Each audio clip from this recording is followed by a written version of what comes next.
Okay, we're live now. This is fun. This is a test, um, to a large degree, but it is also. I had it scheduled. I was trying to schedule an 8 a.m. this for 8 a.m. and I did, and then it went wonky, and so now I'm broadcasting live while potentially also have maybe there's some weird thing that's going to happen at 8 a.m. that's kind of like this blank thing titled the same thing, and I'm just studying with YouTube now. Because what am I doing to try to lead the most fulfilling life I can lead right now, given the constraints that I am under? Um, Constraints are an interesting thing, and so one of the ways that I'm doing that to help myself, because I live right now currently in a giant. I don't know how many square feet this house is. I think the bottom is 900 some square feet, and then there is a top that is about 900 some square feet. So I guess together, I mean, I haven't measured it or anything, and there's data sheet around somewhere that has this information of how many square feet this temple is total available upstairs and downstairs. Full loft. It's a wonderful place I live in.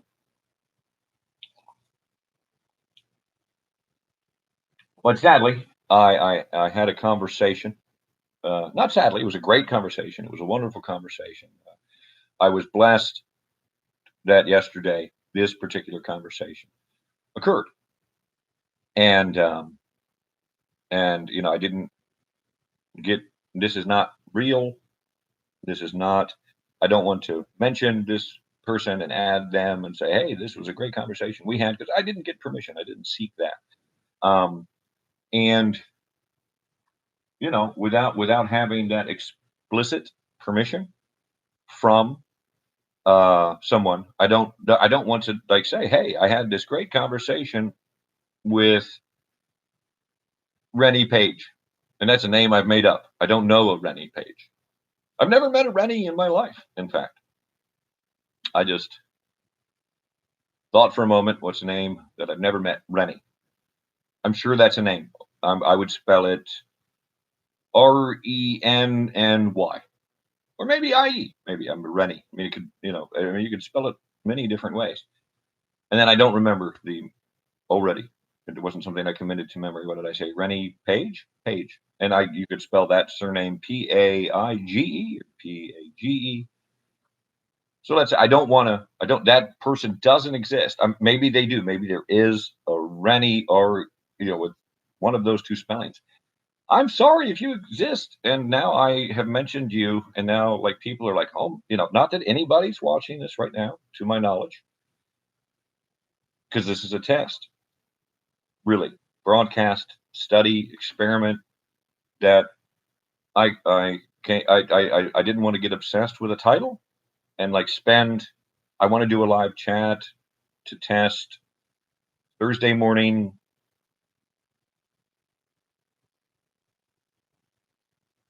8 a.m. East Coast Standard Time, where I am in the United States. Metric that I just, so I'm, and so I'm studying that on YouTube with absolutely like no cross promotion besides a mention of this on Facebook. So, I don't, and then that impacts anonymity to a degree, that connection. So, everybody, not everybody, that's a gross hyperbole there. Not everybody, but I don't know. Let's take a digestible piece of time or data. Let's say 2 years. To me, that's digestible. Over the last 2 years, the 2 years of time. So let's go back 2 years to 10, 16, 2018 EV, up through today, 10, 16, 2020 EV. So that's 2 years of time. And over that period of 2 years, the number of, I'm going to assume, human beings, but I didn't ask each of these individuals how they identified as, what did they identify as, whether it was human being or maybe lizard, human, cat, entity. I don't know. I didn't ask that. That was my fault. Uh, I shouldn't have assumed human being. That's a gross thing. I wouldn't want to throw human being at you. Maybe you don't want to be a human being. You don't want to be one at all. Maybe you want to be something else. Well, goddamn, then go on. Be whatever the hell you want to be. To a degree. I want to say there's a caveat there. And that leads me to this, to Pink's 50th dimension. That was a completely random created title. I just wanted to create a damn title. I'm sorry, there's no inherent thing there. It's not some clever illusion. Pink's 50th dimension. I might have read it somewhere once. I think it came into my brain when I thought, titled, please don't get hung up on this. You have a problem with that. You want to just create an interesting, and we're shooting because we started at 7:46. Unfortunately, I wanted to start at 7:45. I was off by a minute. What a goddamn failure I am. I had 3 lighters earlier. 7-Eleven red light that I purchased on September 21st after hitchhiking for about 20 miles. And that first 20 to 30 miles of hitchhiking, there was 0 rides. Believe it or not. I mean, I don't know what your experience is with hitchhiking, how familiar you are with that.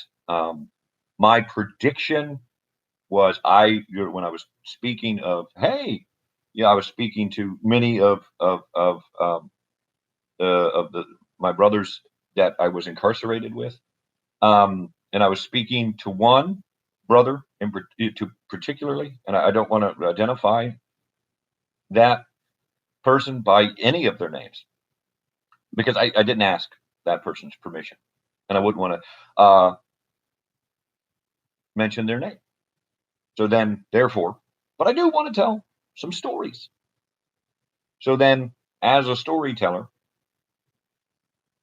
one of my favorite genres has always been, since I can remember, private detective as a genre. And I think private detective, I dated briefly for a brief period of time in the 90s. That's about the best I can do right now with this year. I apologize that I cannot. I dated a beautiful young lady it was the 90s. So how old was I this year? And I'm 42 in 2020 EV, as far as I am aware. I have to take with great confidence in the reporting of others that my continuation date, my birth date, whatever the hell you want to call it, is in fact what it is. Because, I do have a birth certificate. I do have one of those. And it says my name on it, and it has all this information. It's an official, document from the state or commonwealth of that I was born within, of the United States of America. It's a misnomer right there. The United States of America. It's yeah, but I right now, I'm not trying to like throw anonymity to the wind, but this is a temporary location. This temple in Virginia, because that's what it is to me. This is my temple, and it's a smoke-filled temple.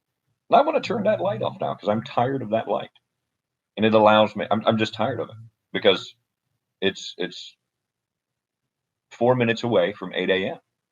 And I'm not saying there's enough natural light. I could. This is, I think, going to be the room that I record in for. I don't know. Everybody's saying, "Damn, great, do a podcast." And I don't know. I didn't feel like doing a podcast.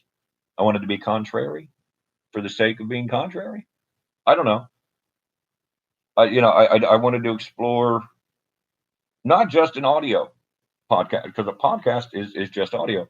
I wanted to. I don't know. I want to light this cigarette butt, because I save cigarette butts for a poor girl across town, and I feel bad that I'm smoking one of her cigarette butts now. But I don't know when I'm going to be able to see that poor girl across town.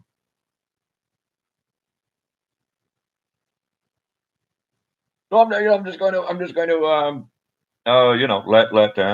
let this, I'm sorry. Um, I don't want to identify you as by name, but you thankfully do go by your name alone is long.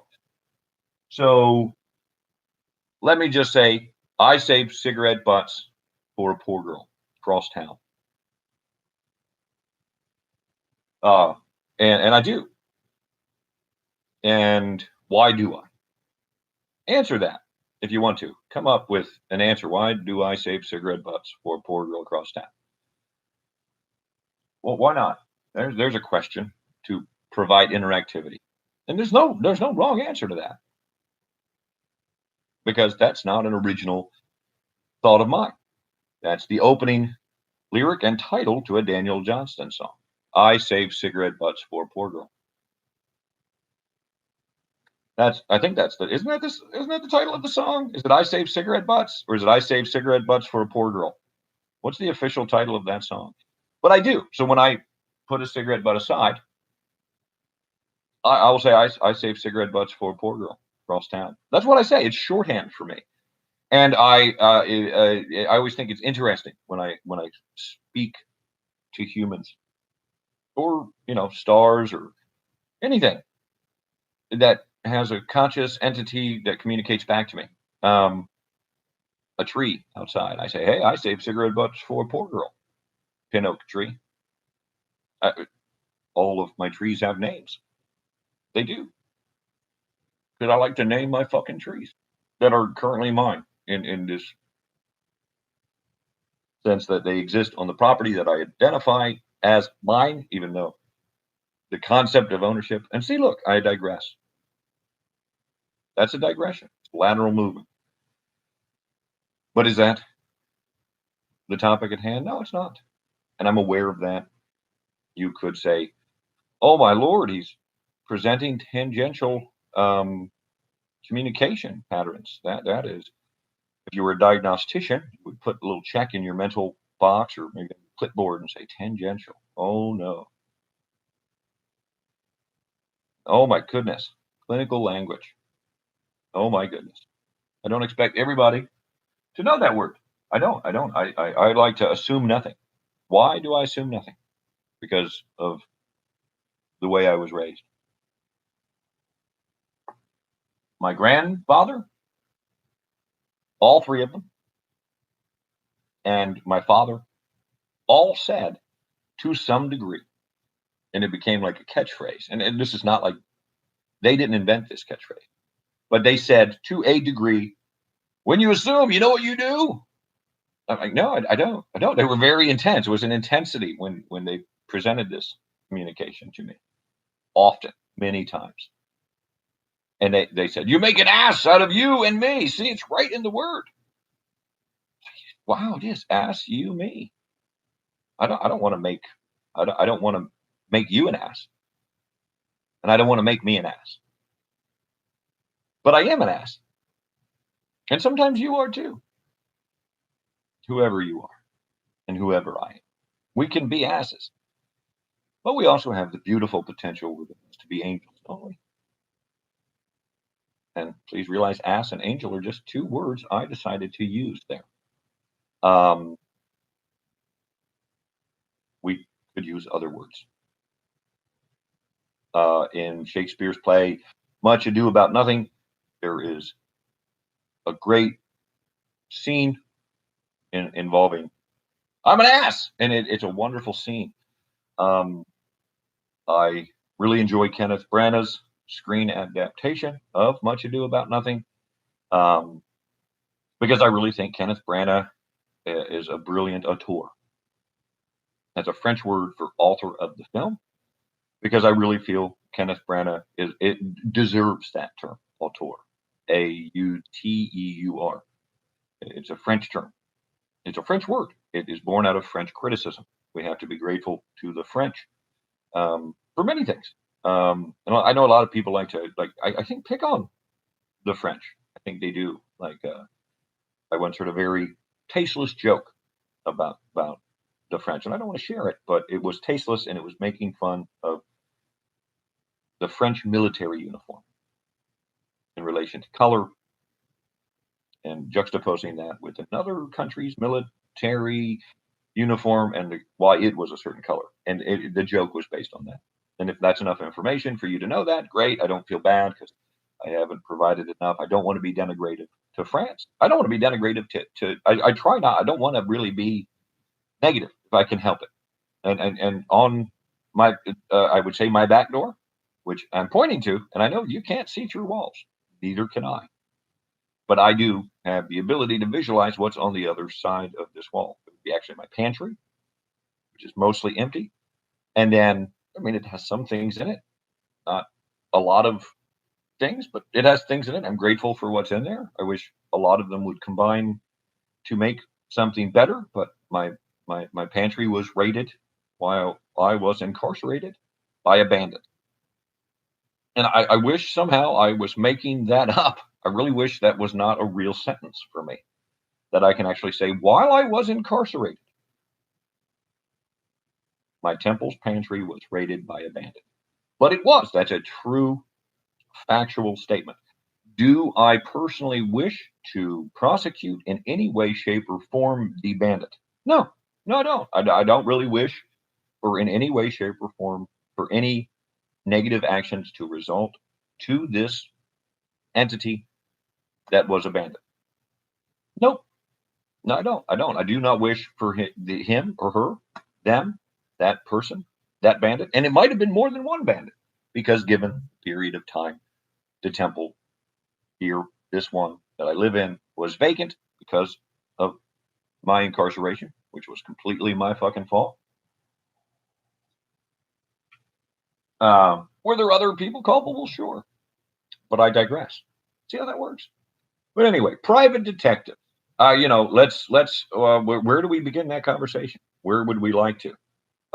There's nobody else watching. So guess what? Who gets to decide that? Me. Wow. I feel like some sort of wonderful king right now. I have so much power. No, I don't really. But I mean, this is my YouTube channel. Is that what you call it? Is that the proper nomenclature? Am I using the proper term? I want to. I really do. I don't want to sound like an idiot. I'm 42. I really try to. I don't care if I sound like an idiot, but I'd rather not. I mean, it's it is my goal to. I'd like to refer to this in relation to the popular nomenclature, the popular lexicon, whatever the popular word at this moment in time. So I can appear to be hip. But then, as Huey Lewis once sang in a song, it's hip to be square. I don't personally agree with that. I like Huey Lewis in the News. I love Huey Lewis in the News. Huey Lewis, as an actor, is in one of my favorite movies, and I love that movie. He plays a detective, but in this particular movie, he's not a private detective. No, he is a police detective, and there's a difference there. And right now, I do like that detective aspect, though, and I don't mind at all watching a police detective show. I do prefer the private detective genre over the police detective genre. But right now, because I have, when the bandit raided my temple, there were, I mean, imagine this. I know this might sound surprising. There were things stolen when my temple was raided by a bandit, and when it was, many things were stolen, and I got to experience on the day that I was released from jail. I was grateful that hitchhiking 93 miles, 94 miles, um, give or take, I was unable to assess the best hitchhiking route possible. Uh, uh, Thankfully, one of my freighters was able to.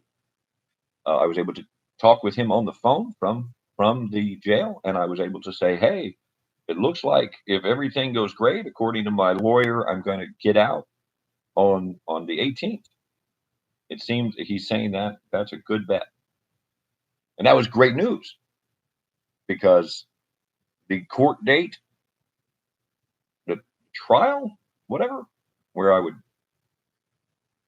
try to, I guess, prove my innocence, uh, versus pleading guilty and going with time served. Hopefully, that was that was and I law. Look at me. Wow, it sounded weird. Law. I don't know an entire large amount about,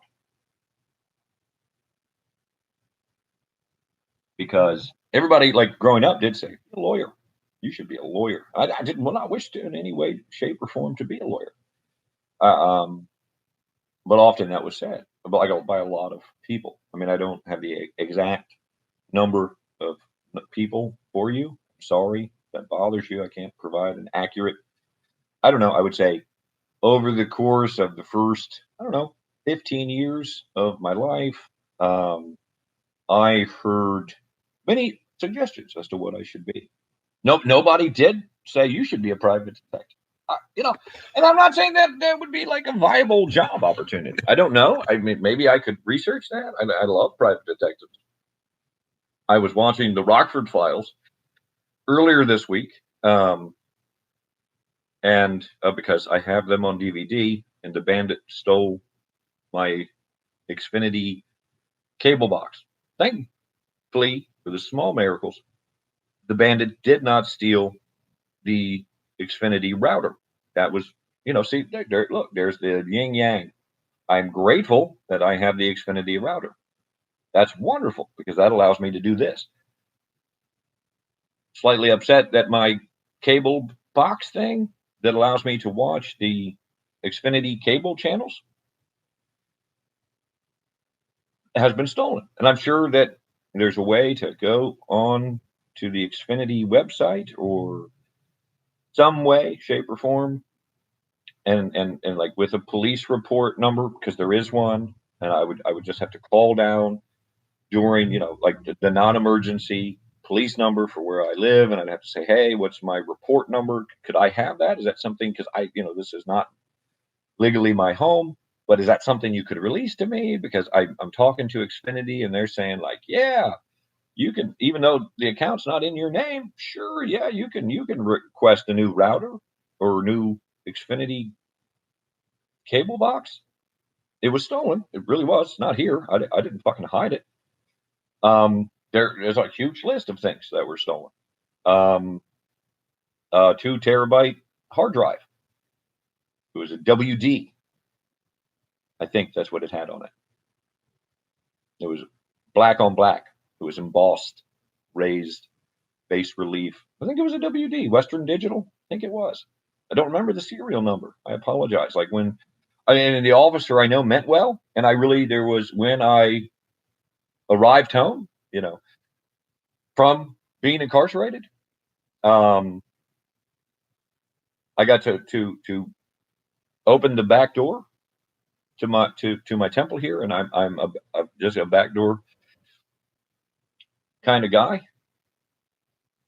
because it's the north door as opposed to my front door is the south door. So my back door becomes the door that I prefer because that is where my driveway is. So then I'll say something like, yeah, because I'm just a backdoor kind of guy, and I said that to somebody the other day, and I really wasn't thinking. I was just saying that, and they looked at me kind of like in a moment. They're like, oh, and I went, oh wow, yeah, that has some connotations. I'm just trying. I didn't mean it like that. however you're taking it, because I can see by the look on your face that I have bothered you, and I did not mean to. Sorry when I said that to you, human. I was just so I'll say. I mean, is it? I could say my southern door, and that's my front door. I don't like it. Don't use it much at all. I use my north door. Is that better? There's no euphemism there. I like my north door. Is there? I hope not. Maybe there is. But anyway, so private detective fiction. I think that's an interesting, I guess, topic to be on. And where do you start? For me, I would say the first private detective story that I personally remember reading was Murders in the Rue Morgue by Edgar Allan Poe. And C. Auguste Dupin was that private detective's name. And I was really enamored, not just with that wonderful story, but with that character.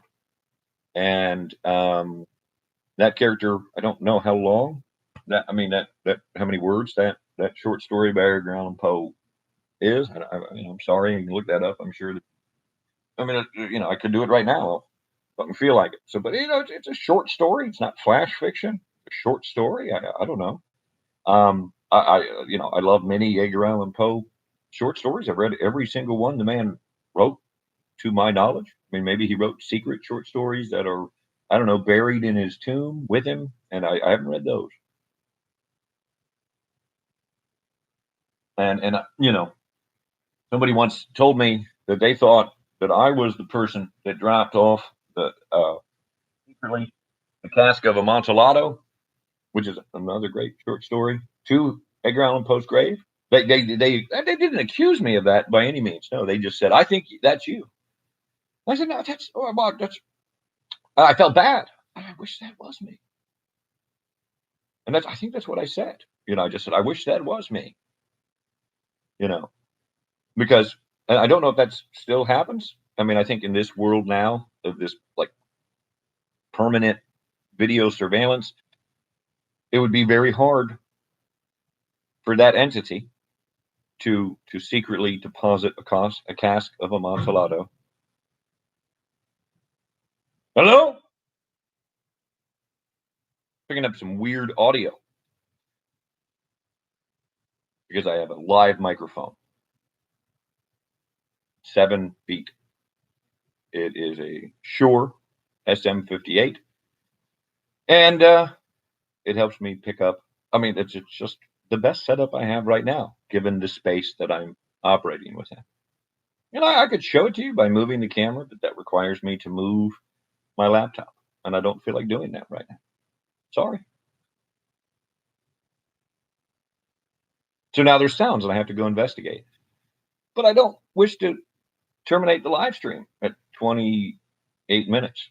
I'd rather go for 30. But there's some noises, and I want to.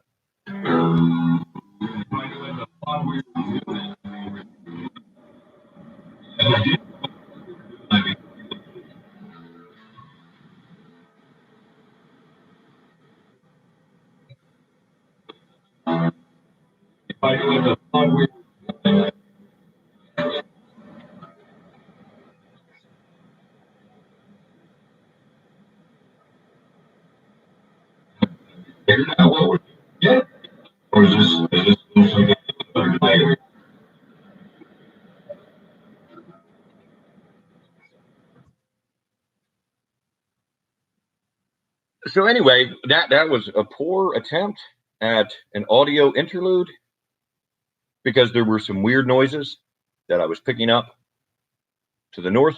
It is storming currently where I'm at. Not horribly, but there is some winds, and that's what I heard. And there's some weird noises coming from the south now as well. I'm assuming I don't feel like looking right now because that would require getting up and looking, moving a tapestry, and then like opening my blinds. And I don't like to look southwardly. I don't like to pretend my south facing windows don't exist. and I would board them up and cover them with cardboard if I could. I don't enjoy looking out those windows. I don't like the view of my south, either of my south-facing windows. I have two south-facing windows, and I never occupied. Though I did hear from a neighbor in my neighborhood that while I was incarcerated, the bandit, or one of the bandits, because there have been multiple reports from various neighbors in my neighborhood as to, and it's really, I mean, this is a nature where I have enhanced audio through technology. My Shure SM58, which is 7 feet-ish, 8-ish feet. I haven't fucking measured it, but I don't know. I'm just guessing they're 8 feet away. I could measure it. I have a tape measure. I could measure it, and we could discuss that. You know, but what metrics are you studying? You have to be careful because pretty soon your notebook becomes a goddamn nightmare. Because then you are studying every goddamn thing in relation to every goddamn thing else. And all you want to do is talk about private detective fiction. Edgar Allan Poe. That was the first time that I encountered a private detective. And I was like, wow, that's awesome. I love that private detective. And that's how it began to me. I mean, mayhap, there was a earlier private detection. Well, yes, there was an earlier private detective that began my lifelong love affair with the private detective genre. If there is, I don't recall that. So I'm going to go with the answer being C. Auguste Dupin. And I'm trying to pronounce it. He was French. He was a French private detective. Or was he, like, am I wrong? And he's not a private detective. He's actually a police detective. Fuck. Did I fuck up that bad? Did I really just shit the bed that bad? In my brain, C. Auguste Dupin is a private detective. I do not wish to misidentify him. And I don't feel like looking it up right now. And it's very easy. I would use this keyboard here that my laptop had. It doesn't work totally. It's dying. The keyboard is. And like in a weird way. So like QAZ and 1 work now about 10% of the time. And I thought, I could write with that as a natural constraint because it's interesting to write under constraint. And now I'm going to digress. Wow, let's not do that. No, let's do that. Do we want to? I don't fucking care. I'm free to care. I just don't. So then, that was for me. Whether C. Auguste Dupin, and the last time I encountered that fictional character was in Alan Moore's Volume 1 of the League of Extraordinary Gentlemen, and he was depicted as a private detective therein. So if Alan Moore led me to believe in my most recent, which was the last time I read the graphic novel The League of Extraordinary Gentlemen, Volume 1. Is that the right thing, or was that individually released as books and then it was collected into Volume 1? I don't know. I'm sorry, but The League of Extraordinary Gentlemen, Volume 1, which is something different because there was no private detective in the League of Extraordinary Gentlemen. But C. Auguste Dupin did make an appearance in that graphic novel, and he was portrayed as a private detective. And it was cool. I remember being like, "Oh, that's so great! Look at that, that's cool." Because at one point, their investigation in the graphic novel takes them to France, and this is really I don't want to kill that, but the storm. I want to go check on the storm, and I don't want to leave you all without any sound. And now it's 35 minutes, and I really am going to go for at least 10 more.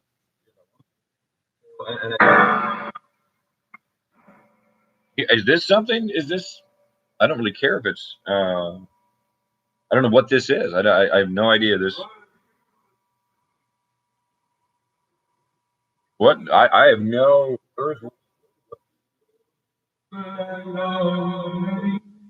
I have no idea what this is. This I mean beyond track 89. I could plan this better. This I don't know what this is. It's not. It's something. I'm not sure what I was going for there. If it was just me or were there other people here that particular 80 when 89 track 89 was recorded. But I feel successful because I only have 10 more tracks to go until I have reviewed every single track on my RC30 looper and deleted. I don't know how many. I didn't keep track of, but I did. I was pretty harsh in my deletion because if I want to record a new version of that, all I do after deleting it, I would hit record, and then depending where do I start that recording with, because I can do I could do two tracks simultaneously live, I believe, with this RC30, or maybe it's one track at a time. I don't know, but as it's a loop station, it's you can have two instruments hook into it directly. But when the bandits robbed my house, my temple, whatever you want to call it, the abode, um, you know, my abode. I call it temple, but I mean, it does have some certain connotations. I like those connotations, and so that's me. And as this is currently where I live, I get to call it whatever the fuck I want. See how that works? And I would like you to visit if you want to. I mean, if you're inclined, I'm not going to provide my address or anything, but I'm not opposed to visitors. Um, it's great. I live alone completely, 100%. There's no other living entities, biological, in this temple with me, which is weird because I usually have always lived every single almost day of my existence with at least a dog, usually more than one dog. The most dogs that I lived with at one time that were active pets was 7 dogs. But I did at that point in time live on a 365-acre farm, and so 7 dogs, that's not bad. They were all inside dogs. They were inside outside dogs. We didn't have a dog door for them because there were various size dogs, and like to have a dog door that all 7 dogs could equally use. It would have been the largest dog was in that 7-pack dog. And there were some other random dogs, I think, during that 7-dog period that came by because we lived on a farm. It was I grew up on a 365-acre farm. I think it was 365 and 1/4 acres. That's what my grandfather always said. I think that he was joking because there's 365 and 1/4 days in a year. But maybe that was an accurate measurement. I mean, I'm not. I didn't measure it. I didn't go around like how many acres do we have. I just took my grandfather's word. I trusted him, and I said, and like my grandmother, I had 2 grandmothers, I had 3 grandfathers. I mean, and so I was blessed. Look at that. I had 5. Is that 5 grandparents? Yeah, look at that. 5 official grandparents. That's one more than a lot of people have, maybe. But one of them really wasn't my grandfather. I only technically had 2 grandfathers. It was just one of my grandfathers. I didn't meet right away. In fact, I didn't meet him till sometime, I think it was in the last decade of my mother's life. And as my mother has been dead, I think for like about 10 years, maybe longer. I don't know. I don't keep track of such a statistic. Like I know that my pater, my father, will on the death day anniversary thing be like, hey, it's been this many years since your mother died. I said, no, I had no fucking idea. Was that today that she died? Today? That's thanks for the reminder. Appreciate that. And I don't think that my father meant anything poorly by that. I'd rather not remember that. So I've chosen, my mother died, and it was fucked up and it was awful. And I'd rather talk about private detective fiction, because that is the topic of Pink's 50th Dimension, after all. Is it not? Yes. Why?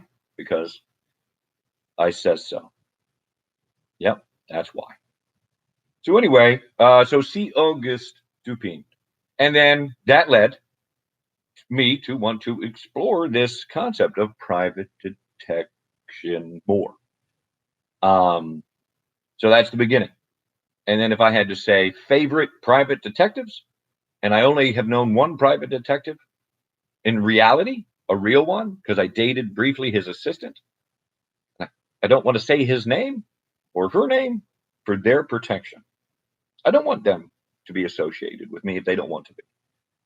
I'm really like super self-conscious about that, like heightened level of awareness now. Not only because over here on the right, there's a live chat square, and it said, "Welcome to live chat. Remember to guard your privacy and abide by our community guidelines." And I did read concept of, I didn't really think much, to be honest, about guarding my privacy, because I think there are probably live broadcasts that were titled like my name and like I didn't know that. I wasn't being mindful enough. So now I believe I've done everything correctly. Right now, the only self-identifying information that is on this stream is Urban Spaceman, and that is an allusion to the Bonzo Dog Doodah Band song "I'm an Urban Spaceman." It's one of my favorite all-time songs by Neil Innes, and I liked the juxtaposition of urban spaceman. Isn't that cool? Because those are two things that don't traditionally go together. You don't think city spaceman. Maybe not. Maybe you do. Maybe like when you think of spaceman, you're like city. Yeah, because you need a city to have a spaceman. Maybe that's. But I think spaceman. I think it's an interesting juxtaposition. Urban spaceman. Look at private detective. There's that again to distinguish from a police detective. And that's. I mean, I'm not trying to be like. I'm watching currently Midsummer Murders. It is a show that began in 1997, and I have been binging it, as they say. Um, there have been breaks. Obviously, it is the 16th day of October, so clearly I've watched 16 horror movies. More than that, but every day of October I watch a horror movie, and I haven't decided what today's is going to be yet, because I have the option of what's on Tubi or what's for free through my smart television as options. That's how, and YouTube, if there is maybe like some, I don't know, old movie that was uploaded to YouTube, that is an option. And I think I could probably watch something on this computer and cast it to the smart TV. I haven't figured out how to do that. It was very easy when I had a cellular phone. I could be on YouTube or YouTube Music, and I really like YouTube Music. I was saying that earlier. To digress for a moment, I've actually been very pleased. I was pleased with that in my initial study of YouTube Music as a as a medium to listen to music, I was actually really pleased with it. I was not pleased enough where I was like, oh, I'm gonna spend the 14.99 for it at this juncture because I have to be very conscious of money expenditures because $0 is what I can guarantee is going to come in today. Maybe more dollars than that, but I'm guaranteed that if I live this current life right now at 8:32 a.m. East Coast Standard Time, where this temple is located in Southern Virginia, I don't feel that's too awful. That narrows it down to a degree. In the Commonwealth of Virginia, I live in the southern portion of that state. No, of that Commonwealth. Pardon me. Virginia is not a state. And I believe currently there are 6 other Commonwealths in the United States of America. So if you really want to be technical, it's the United States and Commonwealths and territory of America. Because Puerto Rico is a territory of America. And there might be like another one. Isn't there like an island that is? Look at that. I live in the United States of America. And I'm thinking there's an island somewhere that is also a territory. And man, the wind's really kicking up out there. I wanna go check on it, but I don't want to leave you humans. And now I feel like attached to this metric of 46.32 minutes.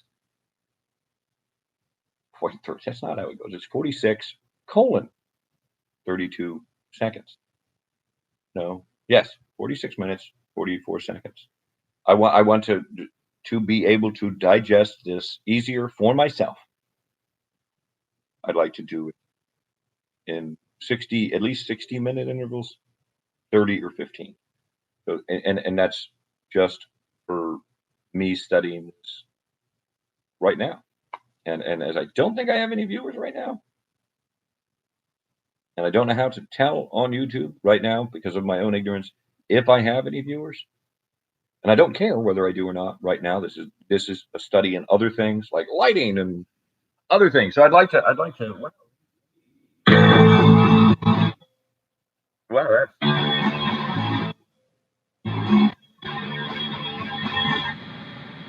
that's cool. I don't know what that is, but I really don't, and I don't want to leave that, and I don't know what the hell those tracks are. Nothing, but comes the first, right? And then there we go. There's something. That's great. Isn't that wonderful? Don't you want to hear that? It's better than nothing, or is silence better?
Wow, wasn't that a wonderful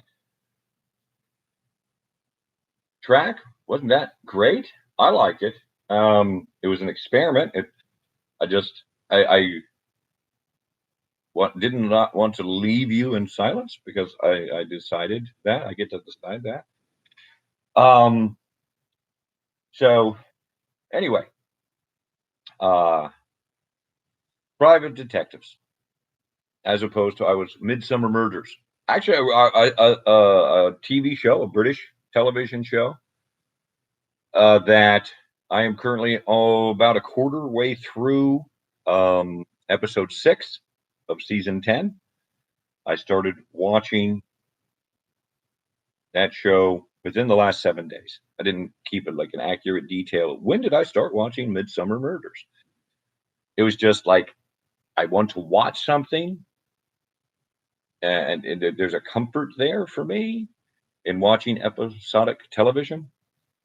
And I had just Rockford Files. I had watched. I had seasons. I have season 2 and 3 on DVD, and I watched both of them in succession 14 days ago, amongst other things, because and so anyway, Rockford Files. That's why definitely a favorite private detective, Jim Rockford.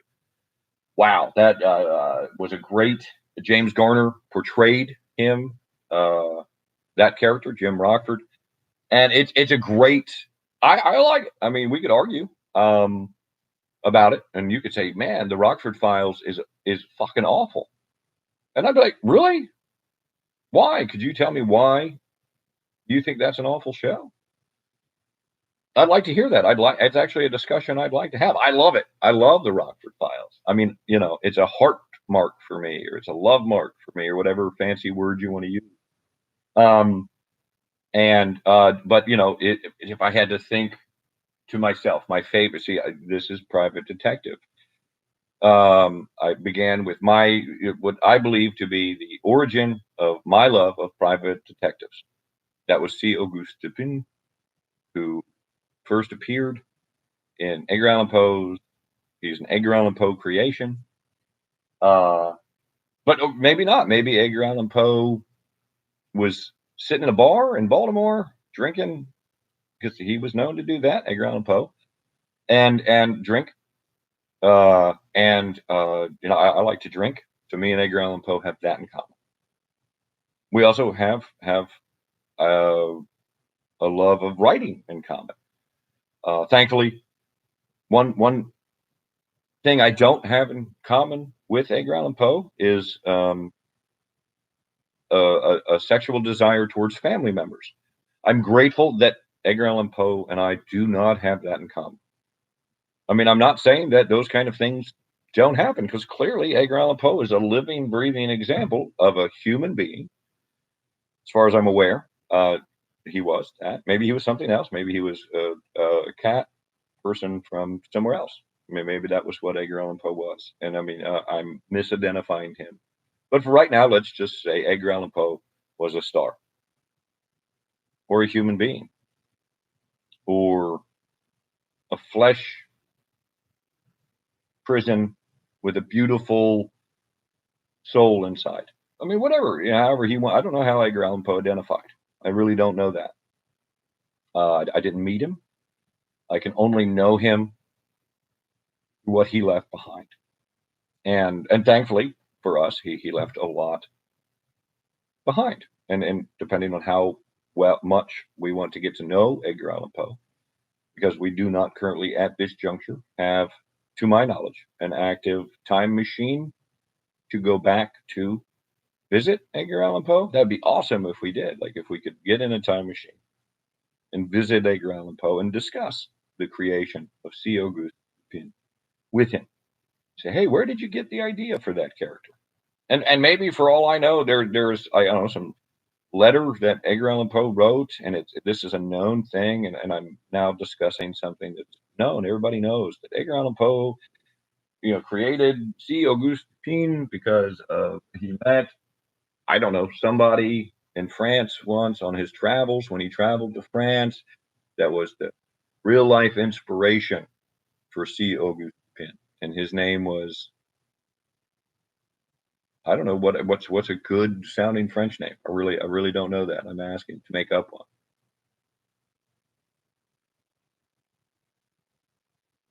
Just to have verisimilitude. That's important, isn't it?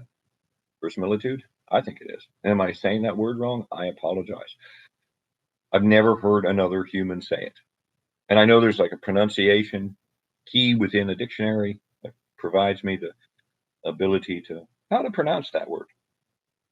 But unfortunately, a weakness I have is being able to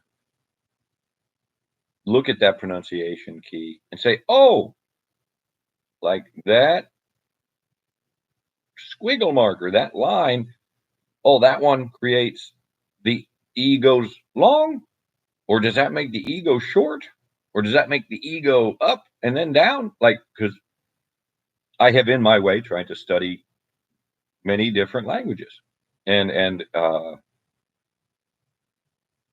I used to be really great with two languages. I feel like really awesome: German and English.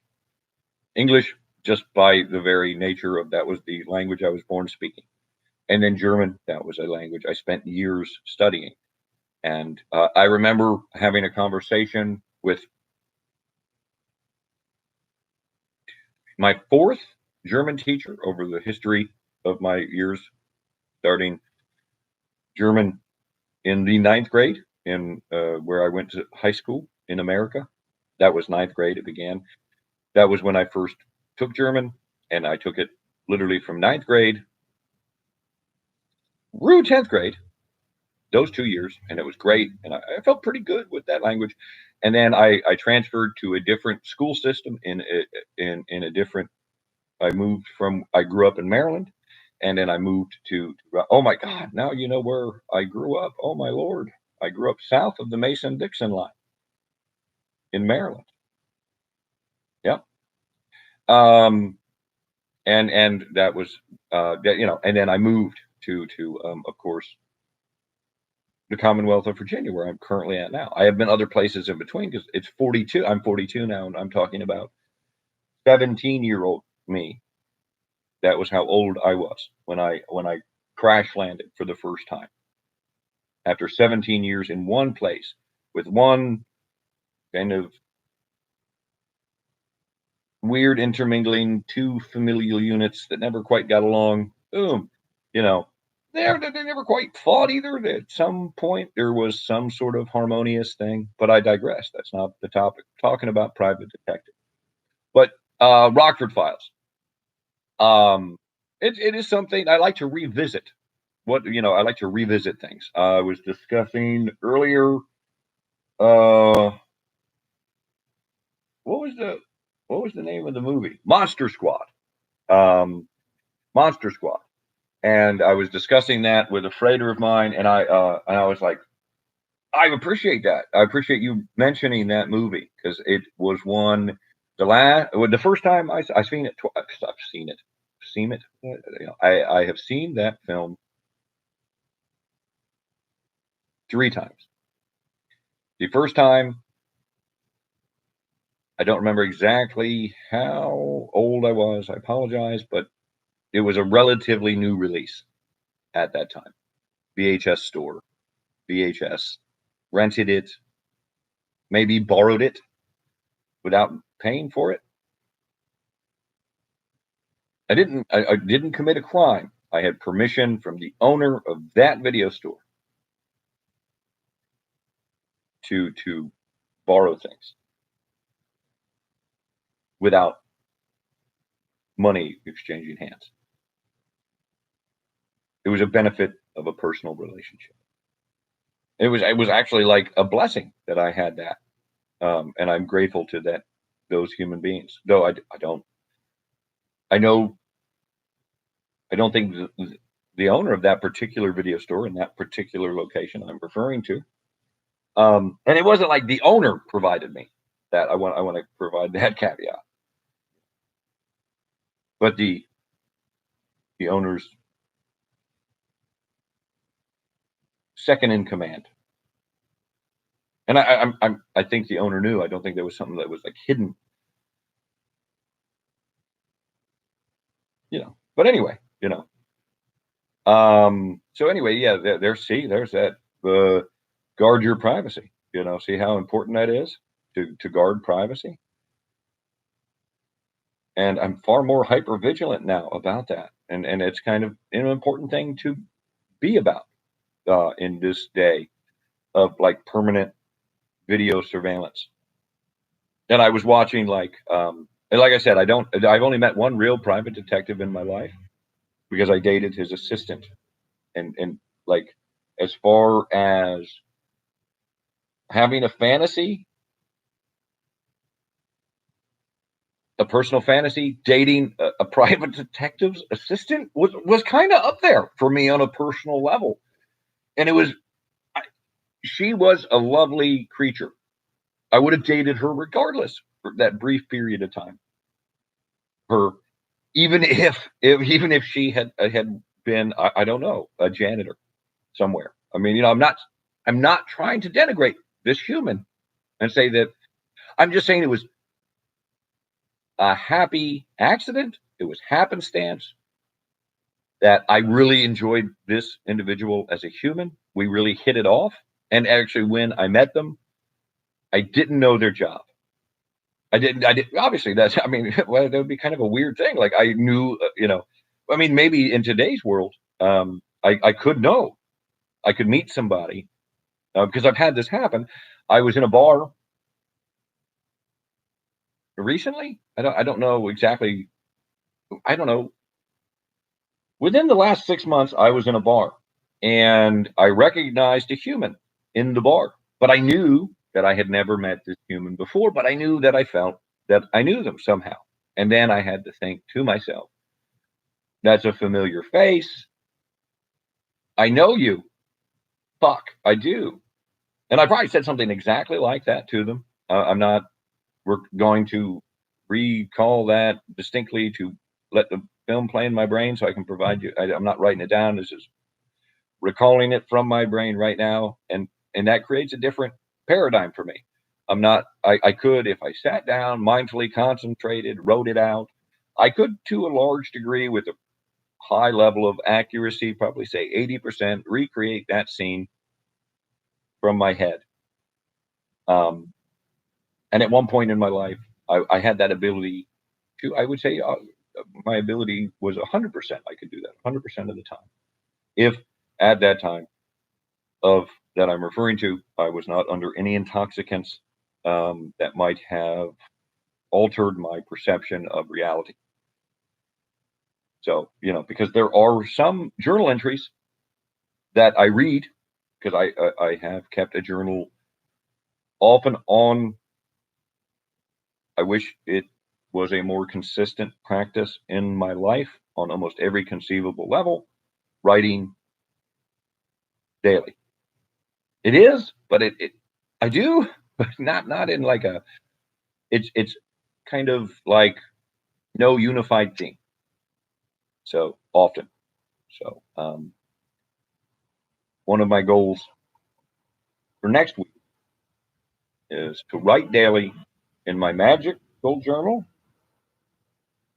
and then to write, which is a very important part of myself. I am a Thelemite, um, and Aleister Crowley. The Thelemite is, in case like I say Thelemite, Thelemite, and usually when I say that, people look at me nonplussed. They look at me with confusion. They look at me with a kind of a maybe, or maybe there's no reaction. But a lot of humans have a hard time hiding facial reactions. Like, you know, they don't have a good poker face.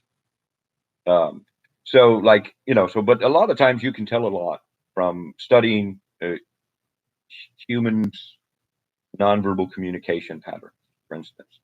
And those would be any, you know, obviously that nonverbal communication. It's right there. The way in which a human being communicates nonverbally. And one of the interesting things about nonverbal communication is there's a lot of nonverbal communication that occurs and you're not aware of it. Because maybe, for instance, I'm going like this right now. Why am I doing that? And enduring this virus, it's like, oh my God, is he wiping? I am itching my nose. That's what I'm doing. And there's a sniffle there. There is, I'll agree. I don't have COVID-19 to the best of my immediate knowledge. I do probably should go get tested, um, because um, that would be a wise and sensible thing to do.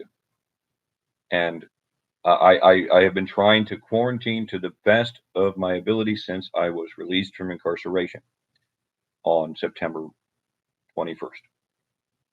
And I had to hitchhike home, which so that meant that led me to being in a very to be hitchhiking in an awkward time. So, but anyway, I digress. So, private detection, my one of my favorite television private detectives. If I let's say that one, I would say Jim Rockford. Is that my favorite private detective on television? One of. But then there's the Night Stalker. Isn't that his name? What is his name? Is it the Night Stalker? Is that what he was called? Can't remember his name. It was a great TV show. Gosh, and am I saying that right? Like I could research this. I know, and I know also there was a serial killer. I think with the name Night Stalker too, wasn't there? Like some Ramirez out in California, maybe the 80s. I don't know. See, and I'm not trying to reference. But that Kojak, Kolchak, maybe Kojak, the Night Stalker. Is that right? I mean, I know there's an easy way for me to do this, but I could just reach out and use my trackpad. I could go over there and get my wireless mouse, and then I could put my mouse on my knee and like use my knee as a mouse pad. But I could also use the trackpad, and then I know I'm live here, and I know that camera angle's there, and then I could look up this, and it would. But I don't feel like doing that. So I mean, and there's no viewers right now. There's no like live interactivity. So I'm not worried. Kojak, the Night Stalker. I think maybe I'm wrong there to a degree. I think he was a private detective. He investigated like it was kind of like a X Files concept, you know, pre X Files. But maybe let's. I mean, yeah, I mean, then we go on and on. I mean, Lovejoy. That's a great private detective of television. Lovejoy. He was a private detective slash antique dealer. So I thought that was an interesting hybrid, interesting twist. He was a private detective who had a secondary job. He was a, which I mean, if you think about it, if you're an antique dealer, a lot of the skills that would benefit you as a private detective would also benefit you as an antique dealer in the UK because that show is set in the UK. Lovejoy. I love that show. And I love the name of that show, Lovejoy. Look at those two wonderful words together. And I love the actor whose name is completely escaping me right now. And I feel bad. I'm sorry if you're alive and you're that actor. And I'm being an awful asshole bastard for getting your name right now because I think you are a brilliant actor. And damn, I wish I could recall your name. It's a blank, but it is 9 a.m. And I have been up by my best. I've been more awake than asleep for 29 hours now. And this is not some endurance challenge. This is just, unfortunately, sometimes my reality. Why am I posting this on YouTube? Somebody will maybe invariably ask me. And my answer might be because I can. And that's a valid answer. I don't have to go any further than that. But I could say because I'm abjectly lonely. And that's a valid. I could say that. And that's also valid. It's a little more true. It's a little more revealing. But I could also say for shits and giggles, and maybe that's also actually inaccurate to within to a degree. Um, and then we could keep filling in the blank there, and I mean maybe it becomes an experiment for me, so that every entity that asks me, "Hey, why are you posting to YouTube so much?" I would say, I would just provide, I would like maybe come up with 5 answers, and then I would test those 5 answers on, I would then randomly distribute those 5 answers across the various humans that I encounter that ask me that question. So then I could test the responses of those 5. And then I could, in my own way, come up with, based on, I would try to come up with the, like, say, I want to identify anybody, and there's names. And so Soror,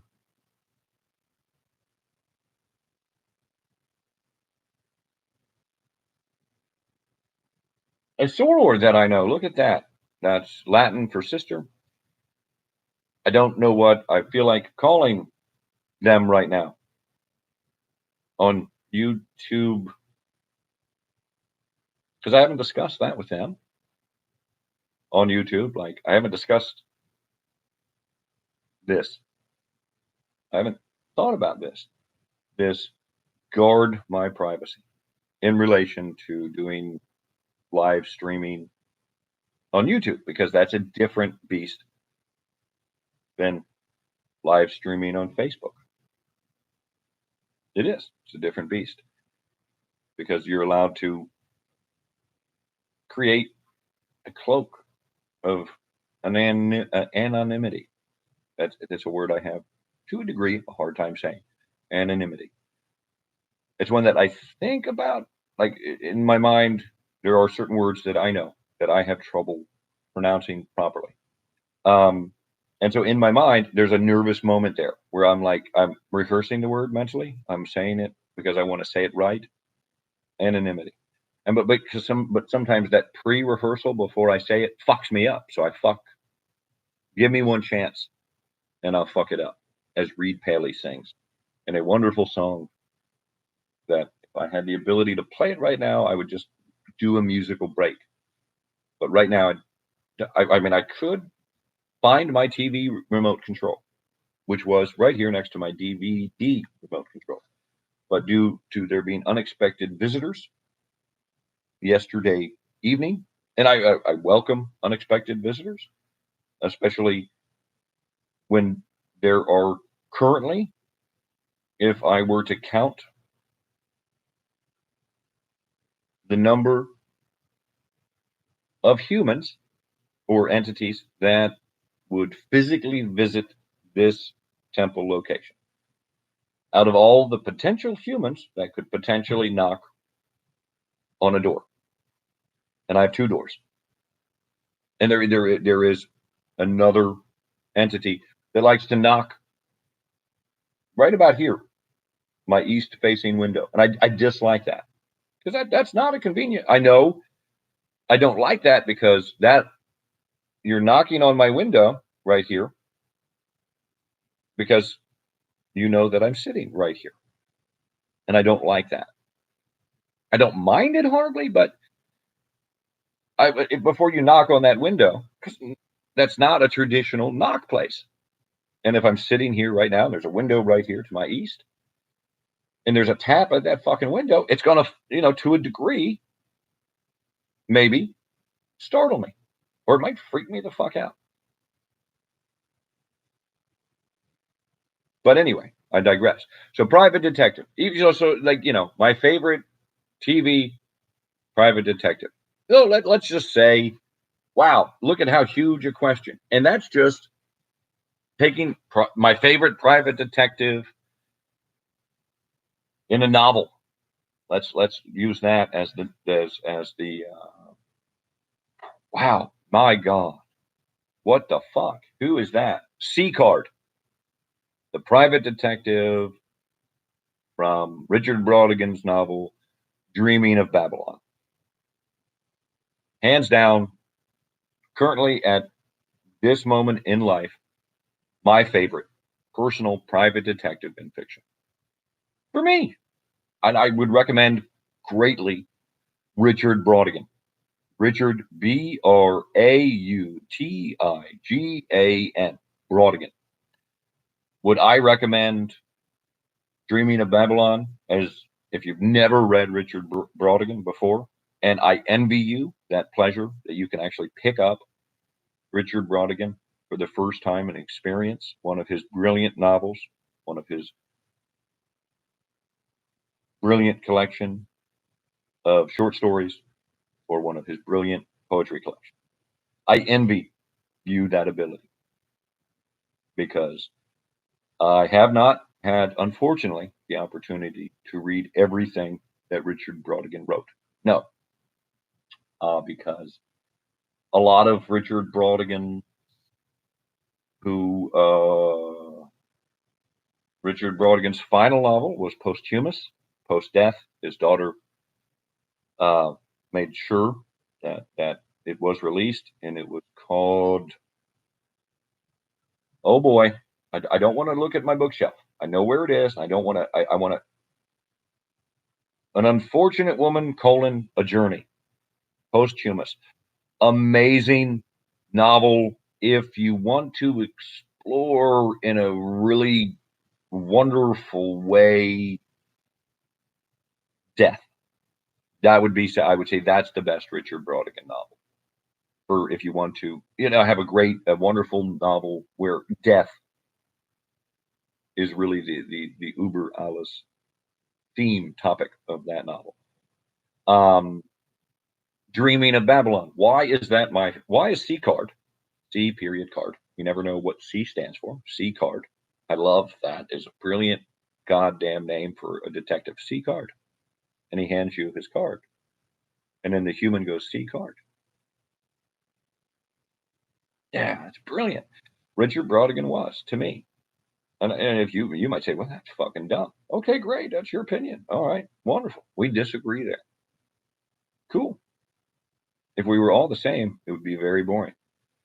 I relish discussion, and so anyway, C card and Dreaming of Babylon. C card is a private detective in a city in California, San Francisco. And he's not the best private detective. No, he really isn't. He is not at all. Because why? That's where the novel's brilliant. Because he is dreaming of Babylon.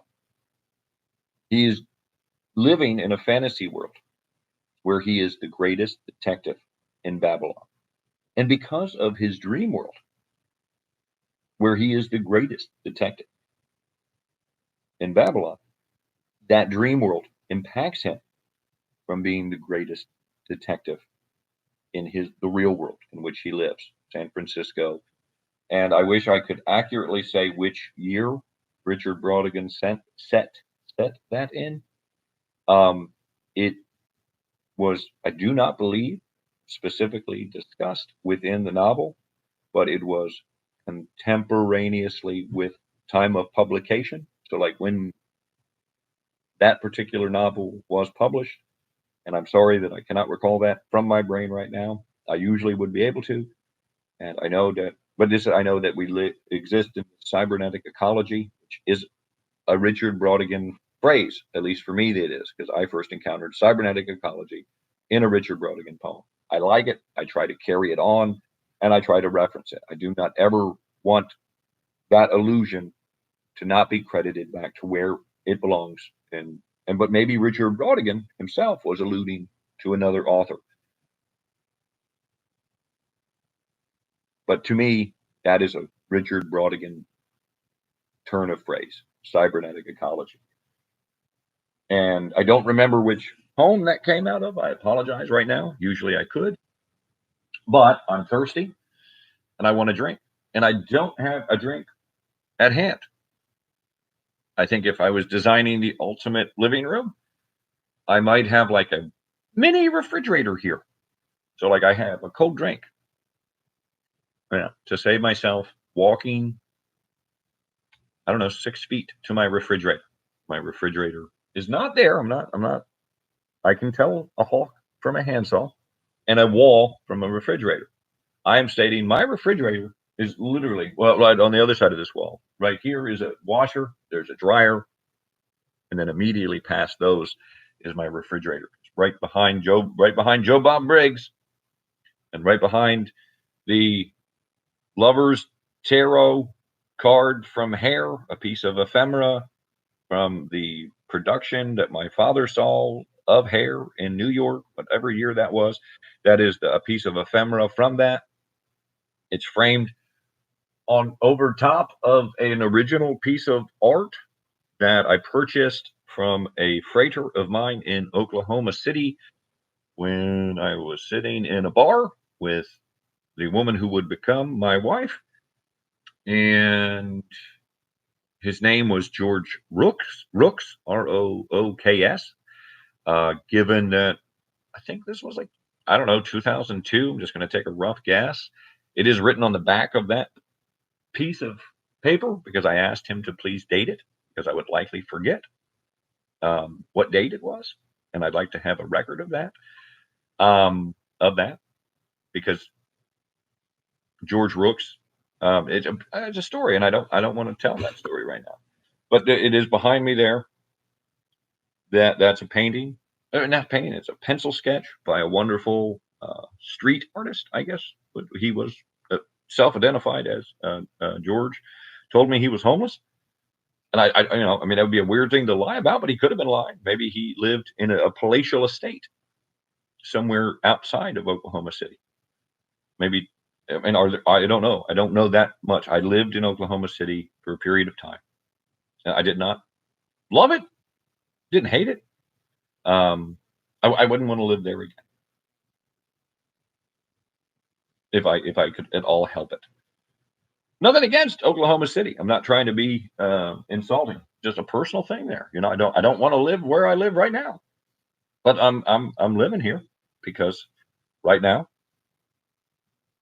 I have a house that I can live in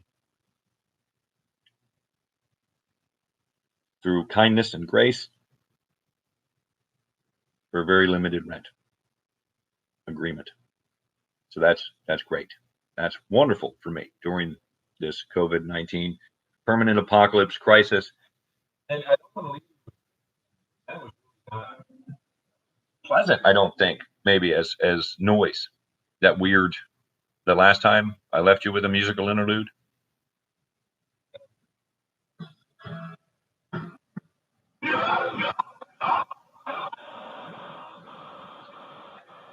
Wow, yeah, no, and that is.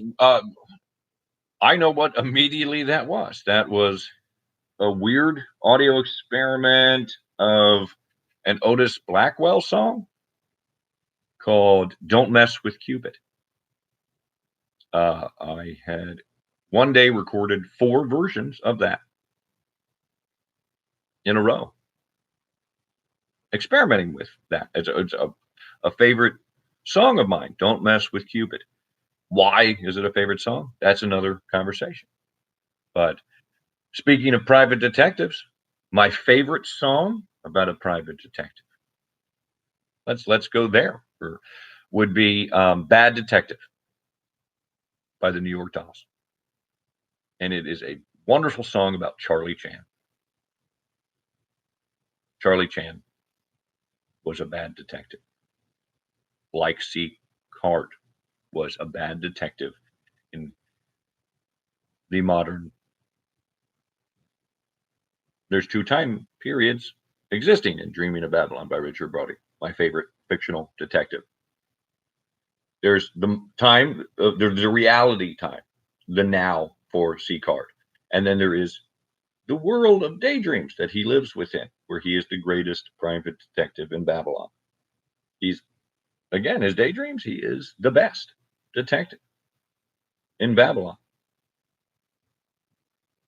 Babylon. It was a real place, city.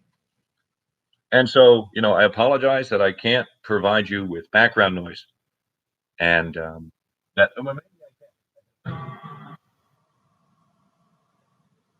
Well, no, well, look, that last song. This is wow.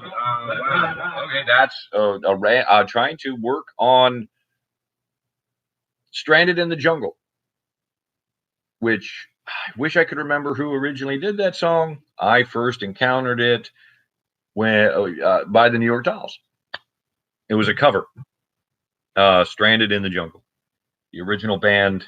Damn it! I usually can remember that wonderfully. I apologize. The New York Dolls did not do that many covers. They did "Don't Mess with Cupid." The first recording of that I heard was the 1972 Mercer, MERCER Street Sessions, which, if I remember accurately, were recorded in 1972. Maybe I'm wrong there, but that's my memory. And that's also was known as was released as Lipstick Killer. Um, so you might know that LP, and that has one wonderful version of "Don't Mess with Cupid." But I've heard three versions, like official released versions of "Don't Mess with Cupid," and each one I love for its own unique ways. And but Bad Detective has just the one studio cut to my memory, and that's a great New York Dolls song about Charlie Chan. So then Chan is.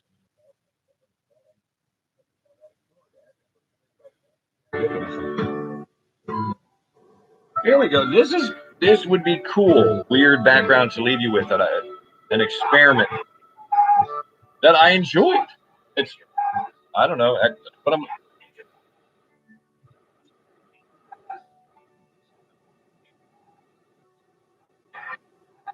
not saying this is great or anything. I'm just saying this is my attempt at a segue. My second one.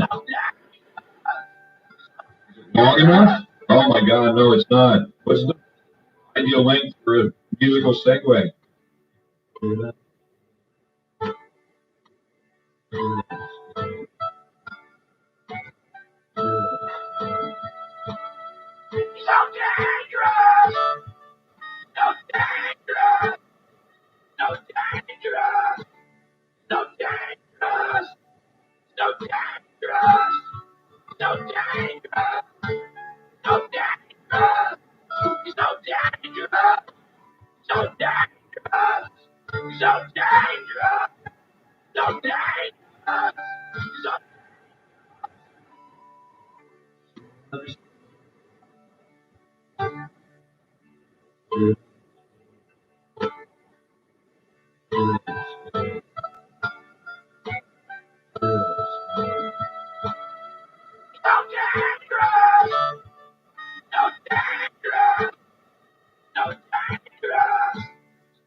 I hope it's apparent that I'm singing "You're So Dangerous."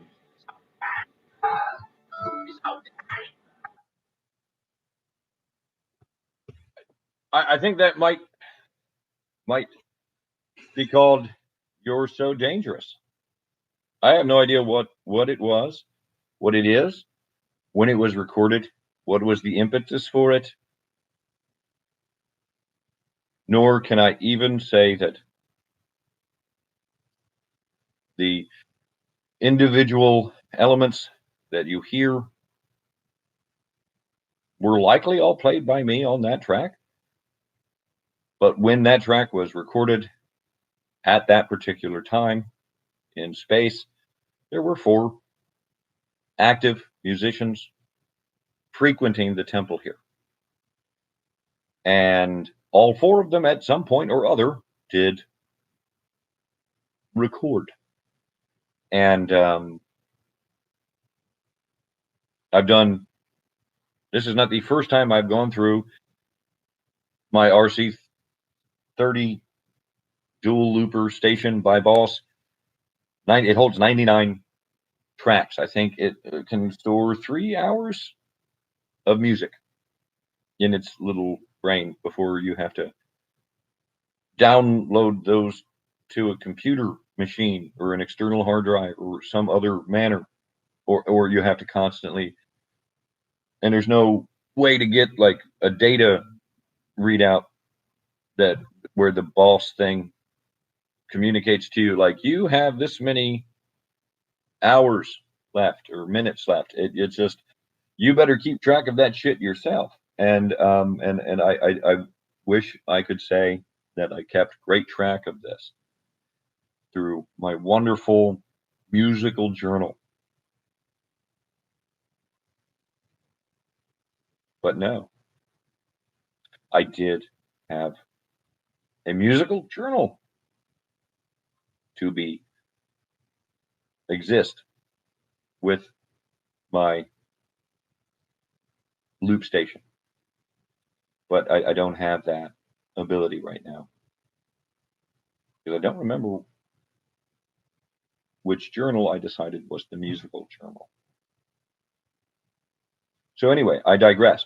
So then, yeah, look, okay. So then, favorite private detective. So I'm trying to, I did have a script, and then in relation to getting a drink, and there's still weird wind noises to mostly the north of the temple that I'm hearing, but then that north of this temple, north of my current location, I'm hearing that better because there is a Shure SM58 live, 8 feet there, pointing in the north, almost perfect cardinally north. So therefore, it by its nature is able to, and it is north perfect cardinal north. Is there's a window over the kitchen sink, which is nice because it allows a wonderful view of my backyard, or as I refer to it, my north yard. Sometimes, and it is my backyard. Uh, I walked around it for the first time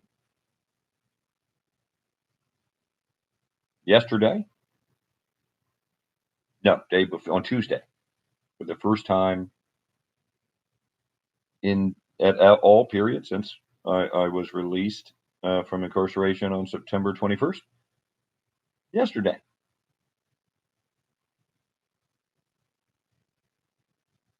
isn't that an interesting, completely random aside? I think so. But anyway, no. So private detective.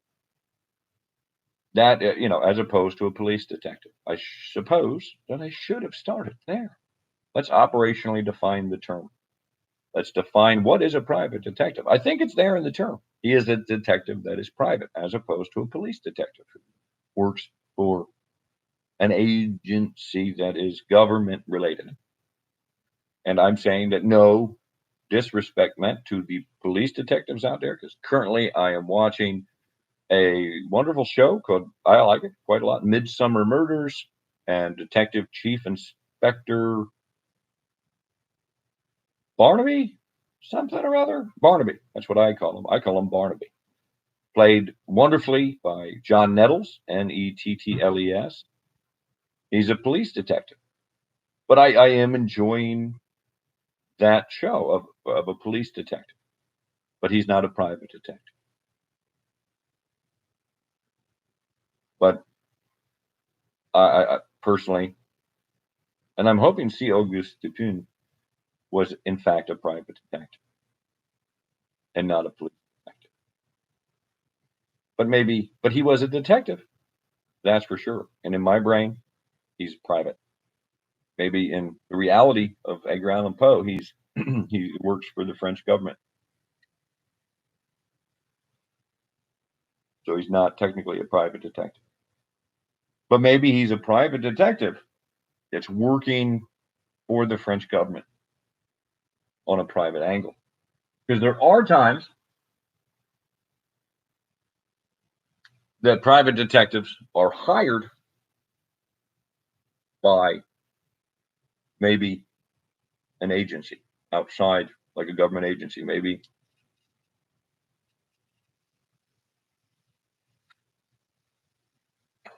that happens because C. Card was the best private detective in Babylon, and he worked for the king. But I don't believe, to my memory of that, it's been, unfortunately, man, I feel bad. It's been 10 years, no, ish, a decade since I read Dreaming of Babylon. Right there on the shelf, over there on the out of the two bookshelves that you can't see. I don't feel like moving. I could look here. It's got full charge. Look, look, see, look. Oh no, bookshelf. That bookshelf there. I'll walk over. Look, I can move. Oh wow. Bookshelf thing here would be I would as the south one, and then this would become the north one. It's kind of like a work. These are works in progress because I said I have a bookshelf and I'm going to create like altar, altar, bookshelf, bookshelf, bookshelf, bookshelf. And that worked out pretty good. And then I said for this altar, altar, altar, bookshelf, bookshelf. And it was really stormy. Um, I'm looking out my north window. I'm going to show you. Look at that.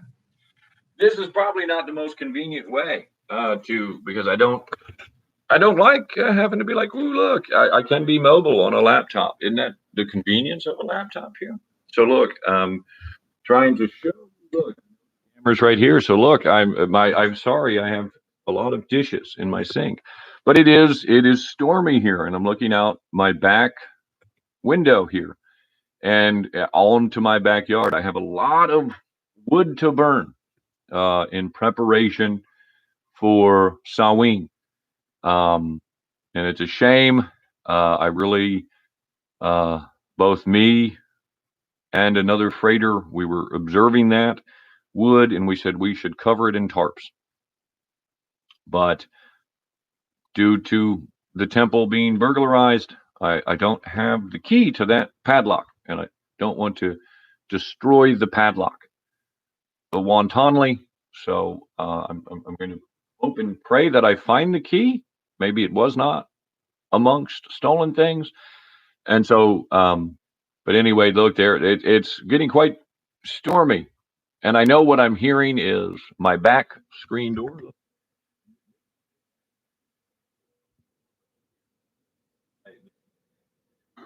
This door here was broken. Not by myself. This thing here is integral to being connected there. So now that's what, and I know what I'm hearing. It's not, but I have no way to laugh right now. There we go. We can lock it there. That's the best I can do to decrease that sound that's bothering me. And sorry for the awful videography there. I apologize. Awful. I'm shocked and upset. There's me great. No, this is the best I can do right now. This is just a fucking test. I don't. It's 1 hour and 38 minutes. And now I'm going to go for 2 hours. That's a decision I made. Why? Because I decided that I'd like to study this in relation to hours, preferably. So now it's 1:38, 22 more minutes, and well, I hit 2 hour mark. That's great. That way I can study a 2 hour broadcast in the East Coast Standard Time Zone, AM, early, and I suppose it's later AM. This is pretty early, 9:25-ish, right? Yeah, 9:25. Um, so, right, right on the dead on the money. I said, and somebody said, oh, that's not a thing. I said, really? Dead on the money is not a thing? I think I've heard that before. And the person was like adamant with me that was not something that they had heard before. Like they would say, no, I think you're wrong there. You're wrong there. So then we think about like, wow, something simple like, let's move that. Here we go. Look, oh, there we are. I wanted to sit somewhere else, and so I had to move. I had to move a rock, a CD. That's what I cat, which that's what you heard fall. Now I threw a rock on the floor because that's what I had, and then I had to move my crystal skull pipe that I might put some tobacco in. If I wanted to put some tobacco in this, I could take the cigarette butts that I save for a poor girl, and I could, because I didn't smoke them all the way to the filter. There's still some active tobacco there, and so I could take that tobacco out and I could put it in the bowl here area, the hole or the bowl of on the pipe. I could pack it in to the degree that I wished to, and then I would smoke tobacco out of this pipe because I was at one point in my life I was a member of a fraternal pipe smoking order, and that was cool. We got to test like various tobaccos out, and yeah, and for a brief period of time that led to me becoming a pipe collector. Um, so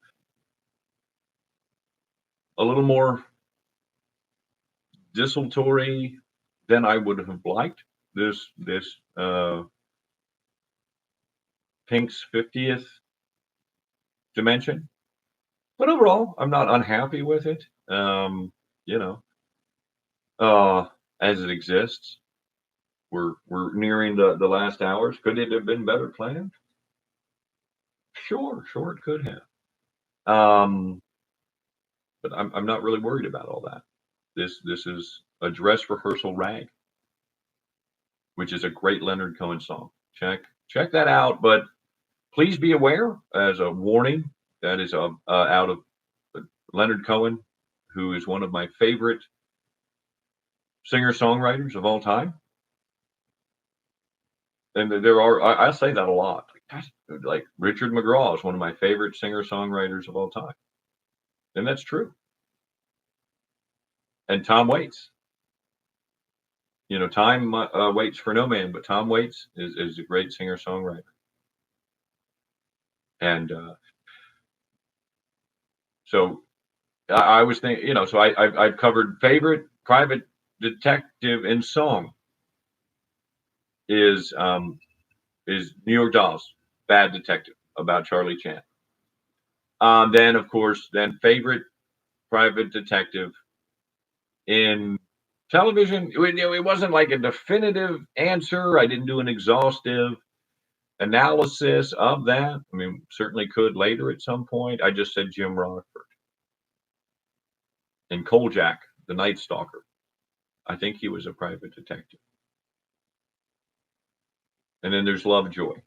And there's others. I'm not providing there's a Wikipedia article I'm sure that lists every private detective ever. There's a Wikipedia article probably that does that. I know that. So doesn't that make this topic Pink's 50th? Did I say division? I think that's what I said. I can't see the title that I created while I'm broadcasting live, and I didn't write it down. Pink's 50th division, I think. Dimension. Pink's 50th dimension. A discussion of private detective genre. Not a great one, not a wonderful one by any means. I think I failed more than I succeeded. And while I have 17 minutes left, 18 minutes left ish, which will lead this to ending. It's 9:30 a.m. right now, East Coast Standard Time. And I also wish that I could have timed this better in relation to kind of it's 1 minute and 44 seconds now. No, 1 hour, 44 minutes. And so therefore, in 15 minutes from now, it will end. 15, no, 14. 15? Yeah. Yeah, that's right. Roughly. It will end, which will be 9:46. And I wish I had timed it better. It was 9:45.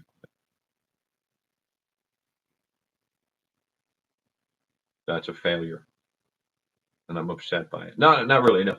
But anyway, so then favorite, I mean, where do we go? Favorite detective in comic books. There we go. Oh, Desolation Jones. And then let's say favorite detective in anime. Let's.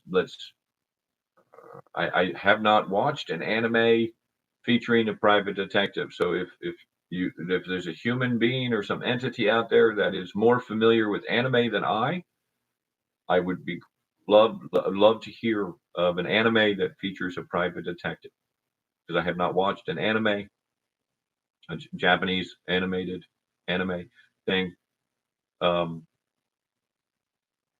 in that genre, in that is it, regarding that. So that would be I can't say that. Favorite movie featuring a private detective. Wow. Totally forgot movie. See.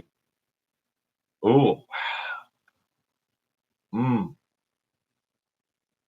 Mm. That's a deep thinking thing, and I know it's written down over there. I mean, now I don't want to like cheat because I don't remember. There was a list in this outline over there. That's over there. But now I'm sitting in my comfortable recliner, and I don't feel like moving much. I mean, I could dance around um, with a Muppet hat on my head while thinking about this, but I don't feel like doing that. I could, capable. Puppet hats right over there. Um, but I don't feel like dancing, which is a great song. I don't feel like dancing by the Scissor Sisters. And if that is off their album Ta-Da, which is an amazing LP. And if I'm not mistaken, Elton John features on I Don't Feel Like Dancing, but maybe I know he's on that, appears on that LP. And I think it's that song, but I could be wrong. Either way, it's a great song. I Don't Feel Like Dancing by the Scissor Sisters. Great band. Also another great song to check out by them. A great cover they did was Comfortably Numb. Scissor Sisters, their cover of Pink Floyd's Comfortably Numb was a brilliant cover of that song. Um, sorry for the digression. Not really. To a degree, I am, I guess.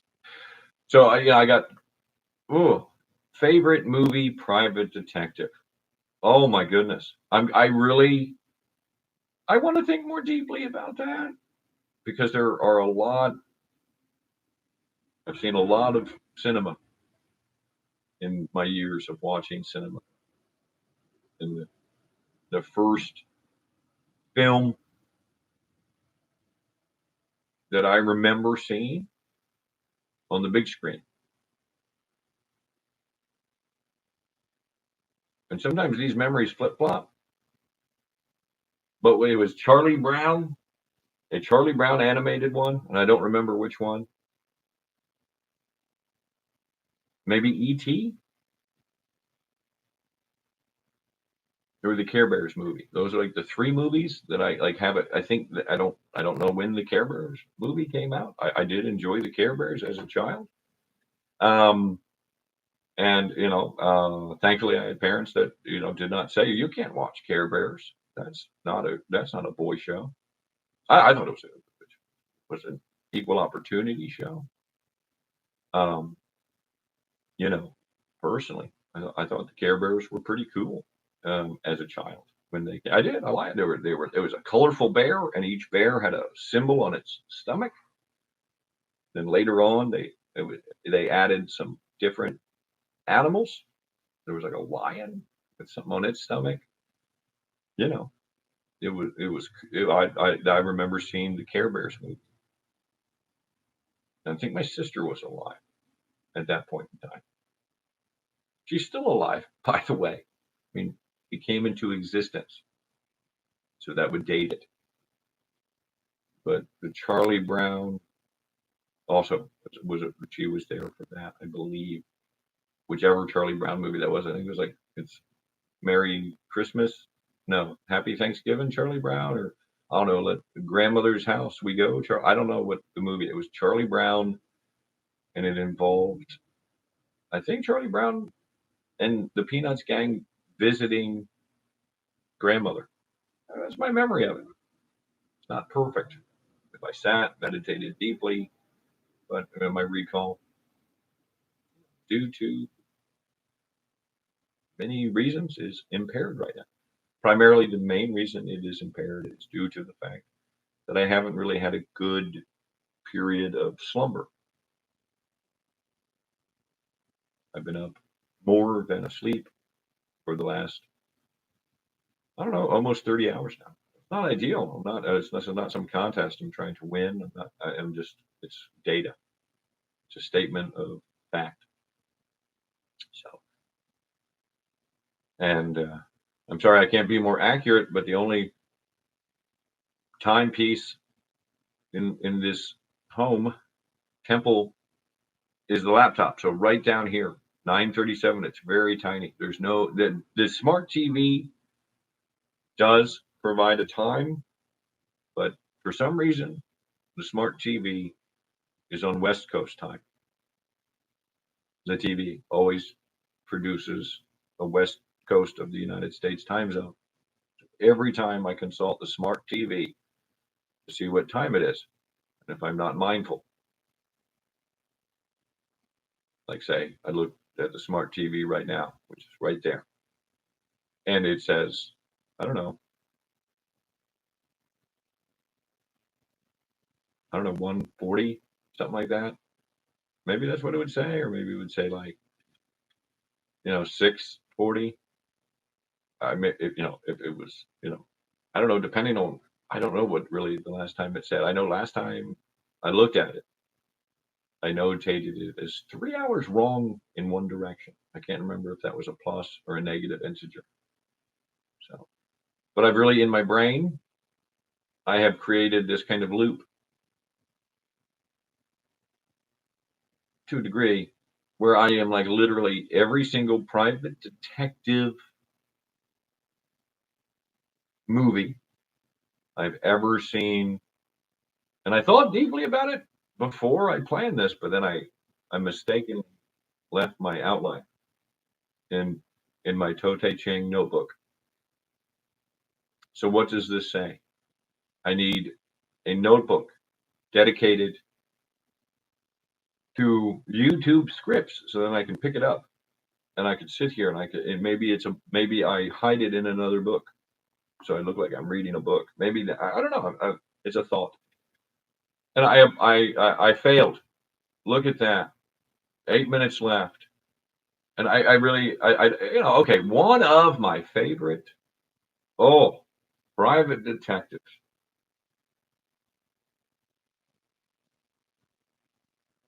Of cinema.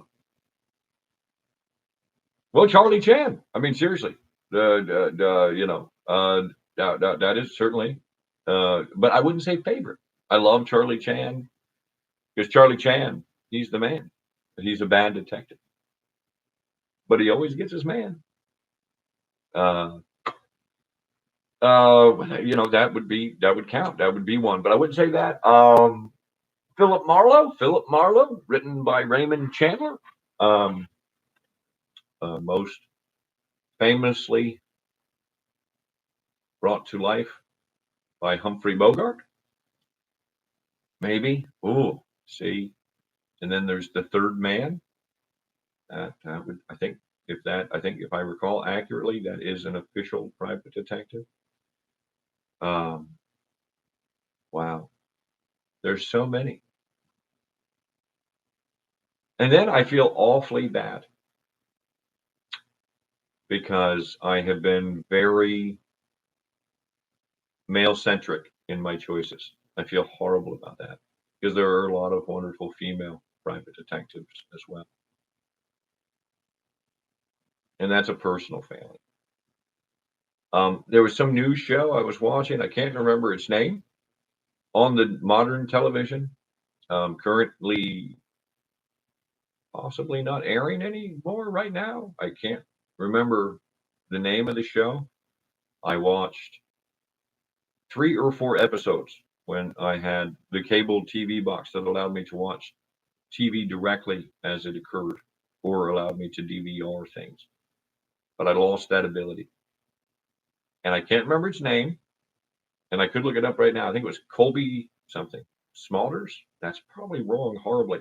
But it was the actress who portrayed one of, not Willow from Buffy the Vampire Slayer. Look at that. I feel sorry for you, you beautiful actress, creature Willow. That's not your name. That is your character name on Buffy the Vampire Slayer. And you were on How I Met Your Mother. I can't remember your name. I apologize, right? Not that you're ever going to watch this, but I am apologizing. Not that actress, but the other main female actress in that show, How I Met Your Mother. It's not a show that I watched personally, but my mother did love that show. So I did watch a lot of episodes of it. And the girl on there, the other girl, that the main character, there's two men, no, three men characters and two female characters. It's the one that's not married. It's the female character in How I Met Your Mother that isn't married during the time the show is actively discussing. But I think technically speaking, as the show does exist as one long flashback, because it is being told by a character. The book ends as, "Hey kids, did I ever tell you about the time of How I Met Your Mother?" And it's a great concept, and the fact that they were able to stretch that for the number of seasons they did is amazing. And I remember not watching every episode, but I remember watching the entire run of the program to a degree, off and on, in relation to visiting my mother, or whatever. And so I got to see a lot more of that show than I ever would have. And then most recently, that was a show that was on syndication on one of the, I don't know, I think we got 10 to 12 active channels on the communal TV in jail. And almost every evening, weekday evening, at some point, it was like in the darkness, when the sun went down. Don't remember what time exactly. It's like 10ish. How I Met Your Mother would sometimes be, depending on who had the TV remote control, who had that whoever had the TV control got to control the TV. That's how it worked in the jail I was in. It was pretty, there was no fights, or anything like that. It wasn't like there was the remote control belongs to that guy. It was like, hey, whoever got up first and has the TV remote control is going to go to Magnum PI. There's a great private detective from TV. There we go. And I can't not believe that. And that was relaunched, redone recently, I believe, reimagined. Maybe it was a good reimagining. Maybe it was an awful reimagining. I don't know. I can't speak to it. But I was saying, great female private detective, modern show. Wish I could remember its title. Starring the non-married character on How I Met Your Mother, that female. And I could right now correct that. I could provide you that actress's name, but I'm lazy and I'm not going to do that. But it was a great modern show. I thought I enjoyed it. I watched 4 episodes. I don't know how many episodes were produced, but not a favorite, but on the topic.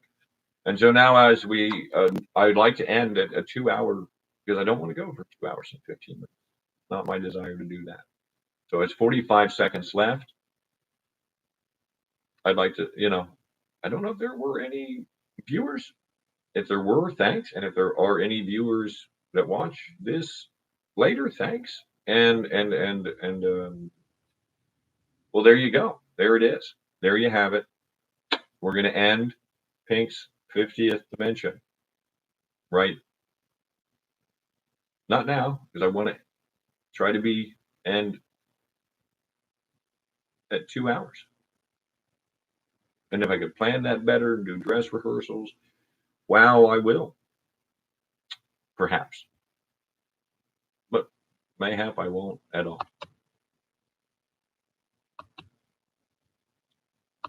There we go. Oh,